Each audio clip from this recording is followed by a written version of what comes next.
महाशिवरात्रि के उपलक्ष्य में आज समूचा देश भक्तिमय माहौल में डूबा हुआ है, भक्ति में लीन है भगवान शिव शंभू भोलेनाथ की। ऐसे में कश्मीरी पंडित समाज, जिनके लिए ये एक उत्सव ही नहीं, एक तरह से उनकी आस्थाओं से जुड़ा हुआ एक त्योहार हम कहेंगे, और हमेशा हर साल जो है शिवरात्रि से एक दिन पहले रात के वक्त वटक पूजा की जाती है, कलश पूजा की जाती है और विशेष जो पूजा की जाती है। हालांकि पिछले 35 साल से ये विस्थापन का जीवन व्यतीत कर रहे हैं कश्मीर घाटी के बाहर, लेकिन अपने कल्चर, अपने ट्रेडिशन को ये नहीं भूले हैं और बिल्कुल जिस तरह से ट्रेडिशनली जो ये करते हैं पूजा, उसी विधि विधान के साथ ये पूजा की जाती है।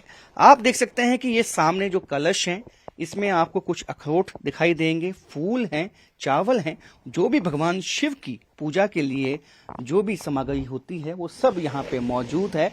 और ये जो पूजा अर्चना होती है काफी विशेष होती है और कई घंटों तक जो है इसकी पूजा होती है, और इसके लिए जो तैयारी होती है वो केवल 1 या 2 दिन में नहीं होती, यानी कि लगभग जो है काफी दिनों से इसकी तैयारी होती है। इसके लिए कलश होते हैं, अलग से इसके लिए बर्तन होते हैं।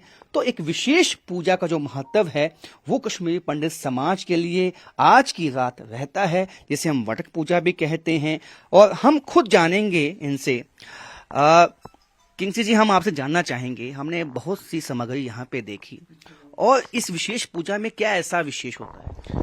देखिए, जो महाशिवरात्रि है जो पूरे भारत में मनाई जाएगी वो तो कल है, लेकिन हमारा जो एक दिन पहले पर्व शुरू होता है उसको हम कहते हैं हेरथ। हेरथ बेसिकली वटुकनाथ और भैरवनाथ की पूजा होती है, क्योंकि जो महादेव हैं वो वटुकनाथ के रूप में इस आज के दिन आते हैं, और उनके साथ भैरवनाथ होते हैं और उनके कुछ भैरव होते हैं।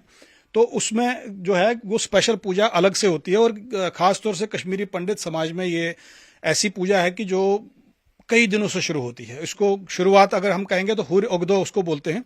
हुर उगदो का मतलब होता है कि जिस दिन हम सफाई की शुरुआत करें, वो तकरीबन 15-20 दिन पहले शुरुआत होता है। उसके बाद फिर हुर अठम होती है, मतलब अष्टमी का, उसके अलग अलग दिन में अलग अलग हम लोग चीजें इकट्ठी करते हैं, और मुहूर्त के हिसाब से हम ये सारी सामग्री इकट्ठी करते हैं। जैसे आप देख रहे हैं इस वक्त ये हमारे पास ये पूरा, इसको वटुकनाथ का जो पूरा सिस्टम है, और यहाँ कलश है, और यहाँ पर एक संग पुतलू है जो महादेव का भी एक प्रतीक है। तो ये एक स्पेशल पूजा होती है। और आप देख रहे होंगे जैसे कि ये हमारे पास ये जो आसन है ये स्पेशली घास के बनते हैं, और उसके बाद इनके जो हम मालाएं पहनाते हैं ये भी घास की रस्सियां होती हैं, और उसमें फूल हम लगाते हैं। उसके बाद जो जितना भी फूल वो लगाएंगे, या बाकी बेलपत्र या बेल वगैरह हम लगाएंगे, वो सब चलता है। और शुरुआत हम लोग करते हैं कलश पूजा से, जो कि हमारी ट्रेडिशनल है। और उसमें क्या बोलते हैं उसको, आजकल चूंकि हर जगह हमारे पंडित नहीं आ पाते हैं, तो आजकल जो प्रेमनाथ शास्त्री हैं या डॉक्टर मनमोहन जोशी हैं, उन लोगों ने एक मतलब डिजिटल वर्जन इसका निकाला है। पूरा 2-3 घंटे की पूजा होती है। तो हम लोग उस चीज में क्या बोलते हैं इसको, स्पेशली वो 3-4 घंटे की पूजा होती है। अभी जैसे हम कलश पूजा शुरू करेंगे तो कलश पूजा भी मेरे ख्याल से 1 घंटा तक लगेगी, और उसके बाद हम जो वटक पूजा होगी वो भी 2-3 घंटे के बाद पूजा होगी। उसके बाद अपनी रीति रिवाज के हिसाब से जो बाकी श्राद्ध भी उसमें पितरों का होता है यहाँ पे, और हवन भी होता है। और उसके बाद मेरे ख्याल से हम मैंने अभी 4 बजे से शुरू किया हुआ, तो वही आप देख रहे हैं कि 7 बज रहे हैं, तो अभी हमने क्या बोलते हैं इसको, पूरी तरह से हम लोग अभी तैयार भी नहीं है, तो रात को 12-1 बज जाएंगे। भारती जी, हमने देखा है कि 35 साल बेशक हो चुके हैं आपके कश्मीर घाटी से विस्थापन को, और उससे पहले जाहिर सी बात है इसी तरह जो है आप इसी तरीके से मनाते थे वहाँ पे। लेकिन जो कल्चर को यहाँ पे ख़त्म नहीं होने दिया, और कल्चर को जिस तरह से आगे ले जाया गया है, ये कितना ज़रूरी है आपके समाज के लिए, और ये जो विशेष महत्व है इस शिवरात्रि का, ये कितना कश्मीर पंडितों के लिए? देखिए, आज 35 वर्ष हो गए हम लोगों को विस्थापित हुए कश्मीर से। और कश्मीर की अगर आप बात करें, कश्मीर में जो शिवरात्रि होती थी, जो हेरथ होती थी खासतौर से, क्योंकि शिवरात्रि और हेरथ में लोग कभी कभी कंफ्यूजन कर देते हैं। महाशिवरात्रि जो है वो कल है, हेरथ आज है, जो वटुक पूजा होती है।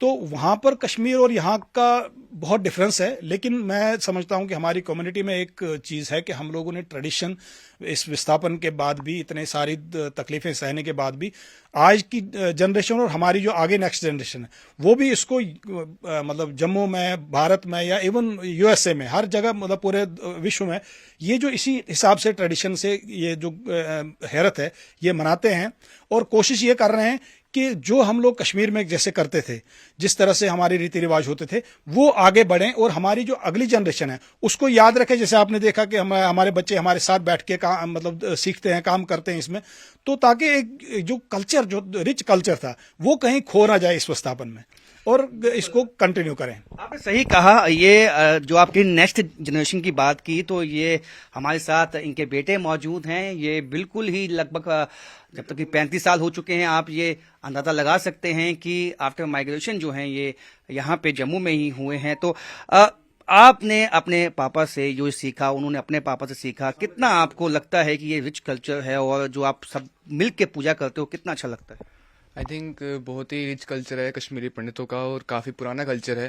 जैसे कि आज हैरत है हमारी, वटुकनाथ और भैरवनाथ की पूजा होती है आज, और काफ़ी इंटरेस्टिंग है क्योंकि काफ़ी सारी चीज़ें यूज़ होती है। जैसे कि आपने क्या बोलते हैं कि आपने जैसे अभी वीडियो में भी दिखाया, काफ़ी सारी चीज़ें यूज़ हो रही हैं, तो काफ़ी कॉम्प्लिकेटेड है और मुझे कुछ साल लगेंगे सीखने में। तो होपफुली 2-3 साल में मैं इतना सक्षम बनूं कि मैं खुद भी ये शिवरात्रि अपने पूजा कर पाऊं।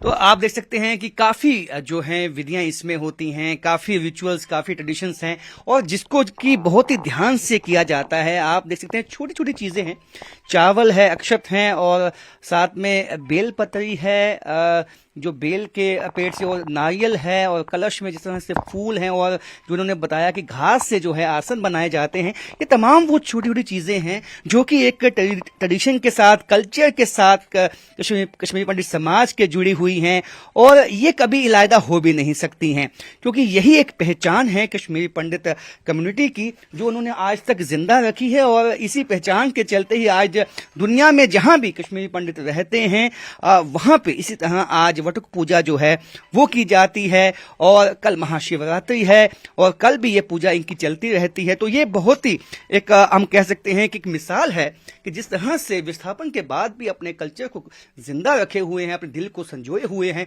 और ये आस भी इनको है कि घाटी में वापस जाएंगे और वैसे ही मनाएंगे। बिल्कुल किंगसी जी, मैं आपसे ये भी जानना चाहूंगा, एक आस तो दिल में रहती है कि हम कश्मीर घाटी वापस जाएंगे और उसी तरह मनाएंगे जिस तरह से हम मनाते थे पहले, उस बारे में क्या? ये हर कश्मीरी पंडित की जो भी विस्थापित हुआ है या जो विस्थापित नहीं भी हुआ है, उसकी हमेशा ये पिछले 35 साल से एक ही आस है कि हम लोग एक दिन वापस जाके अपने घरों में फिर से वो शिवरात्रि या पन है या जितने भी हमारे त्योहार थे वो सब मना सकें। और उस आस के साथ हम लोग चल रहे हैं और उम्मीद यह है कि कहीं कभी ना कभी कोई दिन आएगा ऐसा कि हमारी जो जनरेशन, अगर हम नहीं जा पाएं, क्योंकि जैसे हम लोग मतलब जाना शुरू कर दिया है, लेकिन अपने गांव में, अपने वो मकानों में एक जगह या फिर कहीं पर मतलब अपने घरों में रह सकें। मुझे उम्मीद है कि, और उम्मीद के सहारे पूरी दुनिया चलती है, तो मुझे उम्मीद है कि कश्मीरी जो पंडित हैं वो एक न एक दिन अपने देश में, अपने वतन में वापस जाएंगे और जो कश्मीर कश्यप ऋषि का जो देश है उस शारदा माता के पास, उस शारदा माता के चरणों में फिर से जाएंगे और फिर से हम वहां पर उसी पुराने रिवाज के साथ हैरत बनाएंगे। तो उम्मीद पे दुनिया कायम है, लेकिन ये उम्मीद इनको है कि एक दिन वापस आए, ऐसे कश्मीर घाटी ये जाएंगे, अपने गांव में जाएंगे, उस जगह पे जाएंगे जहां ये पहले रहते थे विस्थापन से, और इसी तरह वटुक पूजा को मनाया जाएगा और इसी तरह महाशिवरात्रि के फेस्टिवल को मनाया जाएगा। और जिस तरह से इन्होंने अपने कल्चर ट्रेडिशन को संजो के रखा है वो साफ दिखाता है कि ये कहीं भी जाएं जो अपने कल्चर की खुशबू है वो महकाते रहेंगे। कैमरामैन चांद के साथ राजन वैद, न्यूज़ 18 जम्मू।